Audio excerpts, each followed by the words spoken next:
warm up with diaphragmatic breathing. You're gonna inhale into the pelvic floor, pressing into the pelvic floor, and exhale through pursed lips. You're gonna do this for about 5 minutes. Make sure you're in a quiet room, away from the kids. Go ahead and keep practicing into the pelvic floor, and then exhaling through pursed lips. After 5 minutes, you're gonna go into your rib anchoring exercise for alignment. And the reason this exercise is important is because when you are aligned, your stabilizers, your deep core kicks in.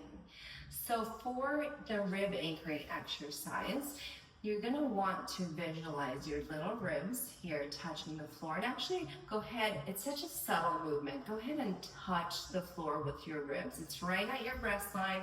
If your pelvis moves, that's okay. It's not a pelvic tilt. Ignore what the pelvis is doing. It's what you're doing with your ribs. You're anchoring your ribs to the floor. And go ahead and use tactile cues or actually visualize your ribs touching the floor. You're gonna inhale and relax, but on the exhale, you're gonna anchor those ribs.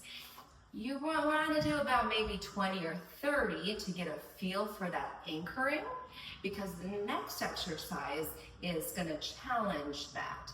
So do about 30 rib anchoring exercises, and then let's move on to the overhead press. For the overhead press, what you want to do is inhale to prepare. On the exhale, you're gonna anchor and press overhead. Again, ignore what's going on in the pelvis if it's tilting. You're gonna inhale into the pelvic floor and exhale, press overhead when your ribs are anchored.